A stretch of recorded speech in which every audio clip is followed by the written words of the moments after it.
Welcome back to the channel. I'm Professor Will, your Director of Training here at Centurion Holdings LLC. Today with me is my good friend Jason, Jiu Jitsu Blue Belt, and we're going to show you self-defense in Jiu Jitsu. Jiu Jitsu originally was designed as a self-defense art. That's what the people needed, as Grandmaster Ailey was fond of saying, so that a smaller person could contend with a larger person. Somewhere along the line, the sport aspect came in. Hey man, sport's great. If you want to do competitions, knock yourself out. But the problem that comes with any competition that I've discovered, whether it's in jiu-jitsu, whether it was in the shooting sports, whether it's in football, baseball, it doesn't matter. Anything that becomes competition soon becomes gained to the rules of that competition. And I'll be rolling with guys, even guys that smoke me, and they have no clue where my hands are. They have no clue where I'm grabbing, and all they're worried about, or I'll grab in their gi in a specific way, and they'll look at me and go, hey, you can't grab like that. I don't remember that rule book from the street. Maybe your whatever Jiu-Jitsu Federation says you can't grab a gi this way. But, if I'm fighting for my life and defending myself, I'll grab whatever I can grab. There are things obviously we don't do. Single-digit manipulations or small-digit manipulations. When we grab the hand, we grab the whole hand because one finger pops and goes limp. And the good thing about that is I got 10 attempts at it. The bad thing about that is your partner's not going to want to roll with you no more. He's going to be out for a few weeks. So we don't do that kind of stuff. That's just common sense. But what I'm talking about is our jiu-jitsu curriculum for self-defense. And how I watch people to stand there and tell me, oh, that doesn't work. And then when we're rolling, they do it and don't even realize it. Now, I don't teach the self-defense techniques specifically step-by-step on this channel. That's out of respect for my instructor. And he's never said anything about it. He's never asked me about it. But he doesn't do it, so I don't do it. And that's just how I roll on this channel. But we're going to show you a couple of self-defense techniques, and then we're going to put them into some real-world type scenarios where jiu-jitsu doing self-defense. Check it out.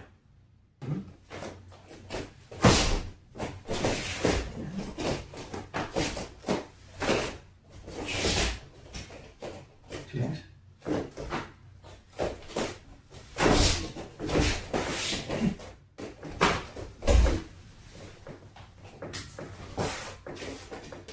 All right, just a couple of simple, easy self-defense techniques. Same side wrist grab, defend it. Same side wrist grab, the thumb is down, defend it. Got the reaching in, two hands on one hand, defended it. And then a simple shoulder grab and defended it.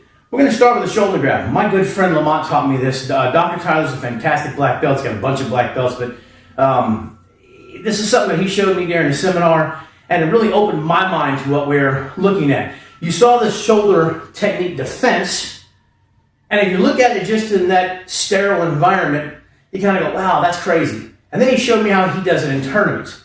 He does this in just about every tournament, whether it's jiu-jitsu or judo tournament that he's done, and either gets the tap out of it or at least gets himself out of the way. And it looks like this. Here we are trying to just grab, and anytime he starts reaching in to get a hold of me, so even as we reach in, and here it is. Okay, grab this arm, and here we grab, and we get inside. And we're right in that same technique out of motion. If we look at this from the ground position. So here he is, whether he's trying to throw punches, I'm controlling, I'm keeping space between this. And there's that grip right there. Right in, gonna get in there, bring it in here. And there's that same technique. Frank Mir did this in the UFC and made it famous. I started calling it a mirror lock. And it's the same thing as our self-defense. All right, so we showed just a basic wrist lock escape, right? Same thing here. Here we are working. Get a hold of that grip. Look at that. That's a thumb down grip. That's all that is. So right in the middle of us getting that defense, bang, bang, bang, there it is. Same defense I've been doing. Here we are working, gets that grip, pulls it out of there. Doesn't change just because we hit the ground. Again, here we work, my hands are low. He goes and he grabs my wrist. Look, that's a thumb down defense again. Right out the back. Just like we've done standing up, just like we did in the sterile environment. And now it works while we're in here and we're moving around. There it is again. Constantly grabbing, and we're working on this. There's his grip. I go right out just like I did standing up. In that same vein, You see how that's going to work when we're in and I've got my hands up. He gets a grip on my arm and I get my escape. We're in. He grabs my hand with both of his hands and gets that grip and I do my escape. None of that changes because we hit the ground. I'm not going to bore you and pop that on there again. You've seen what happened with the other things and how they work. It's the same way that works. It doesn't change just because we're changing that environment. It just puts it in dynamic work. And that's the point of today's video. So the whole point of what I wanted to get across to you today is I know you see self-defense techniques. First thing everybody says is, that crap won't work.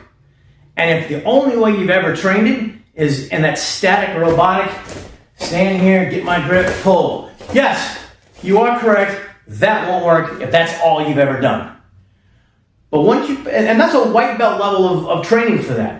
As you move up in your belt, you go to blue belt, you go to purple belt, you go to brown belt, you get your black belt, and I can promise you, if you get your black belt with Hoist Gracie, you had better know that self-defense, and you better know how to do it for real, because you're going to have to prove it. Ain't nothing given, you got to prove it in that room. And that starts right there in your own dojo, working in there, putting in some of this stuff, and actually working it while you're doing your training, working it while we're doing takedowns, working it while we're grappling on the ground, and paying attention to the fact that, hey, what I just did was a self-defense technique. What I just did was a bear hug defense. And I did it from being inside the guard, or I did it from being under side control, I did it from the mount. It doesn't change just because we change positions. I hope that message gets across. I hope you guys understand. If you got any questions, feel free to ask me in the comments. You can always check us out at CenturionHoldingsLLC.net. You can always contact us at CenturionHoldingsLLC@gmail.com. You can find us across all the social media platforms. Check the QR code right there, and we'll see you next time.